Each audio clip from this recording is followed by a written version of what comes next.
You may know him as Swaggy P. You may know him as the dude that cheated on Iggy Azalea. You may know him as one of the many Shacked in a Fool MVPs. No, I'm just messing, but whatever you want to call him, y'all know who I'm talking about, and that is the one and only Nick Young. So I know most of you know by now that the Golden State Warriors have signed yet another quote-unquote goofball in Swaggy P. And I'm sure a lot of you felt the same way as I did when you first heard the rumors, which was iffy at best. Back then I was actually leaning towards a no on this one, guys, but I thought about the Warriors bench and how it's mostly been built off like defensive players and then some three-point shooters sprinkled in here and there. We haven't really had a guy that can create his own offense and play that spark plug role when needed, come in and provide an immediate punch off of the bench. We haven't really had that type of guy, maybe even since Nate the Great's short little stint with the team. Then again, I guess there was also Jordan Crawford, but he was even more insignificant in the grand scheme of things. Nonetheless, I've come around on Nick Young. I believe that it was a very savvy move from a management that's always out looking for versatility in their roster, always trying to assemble a diverse group of guys that could each bring something new to the table, but at the end of the day can also buy into the system and work as a team. That being said, there's no better transition into my next topic now, which is, can Nick Young buy in? Is he too lighthearted to take it serious the Warrior way? Is he too ISO dominant to play within this system? Will he give the effort on defense? And the answer is yes. I do strongly believe he can and will be effective in the system. Though he's a guy that's been labeled by some as a head case or a negative locker room presence, I think that's all some bullshit, to be frank. I think too often we look at a player that seems to have a good time while playing, seems to enjoy the game and fool around a bit off the court and with their teammates, and we immediately write them off as not serious about the game. But I mean, isn't that the whole point? To enjoy your job and have fun doing it, whatever it is that you do?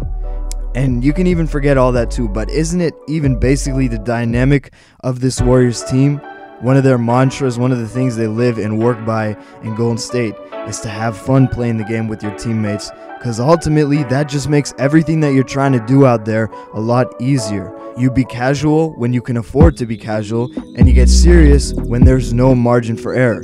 I mean, one of the first things I remember Matt Barnes saying when he returned to Golden State this season was how taken back he was by how easy the practices were. He said, that's the perks of winning, and he's exactly right. The Warriors tried to create a laid-back atmosphere because they know that's what's best for the morale of the team.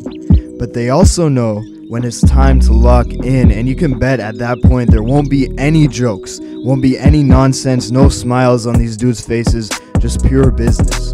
So I think that Swaggy will be completely fine, and if you need more proof, just look at JaVale McGee. A lot of people said he would be bad for chemistry, but he might really be one of the most loved dudes on the roster from last year.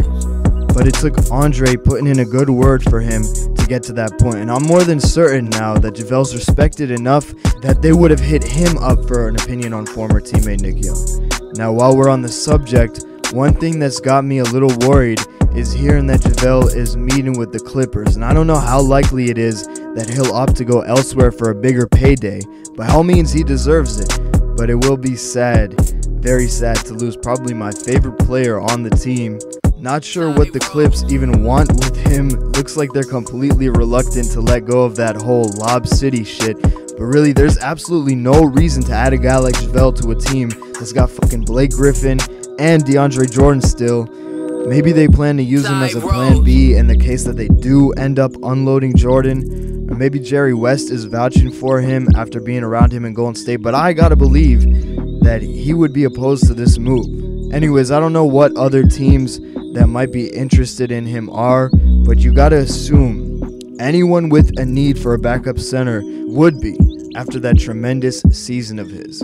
Gotta ask you guys now, as hard as it is, if we do lose JaVale, who would you want in his place? Dedmon? Someone else? You think Zaza's gonna resign? Also, let me know your predictions for where he lands, as well as how you feel about Nick Young, about this new signing. That's all for now. Clay on the mic, signing off. Peace.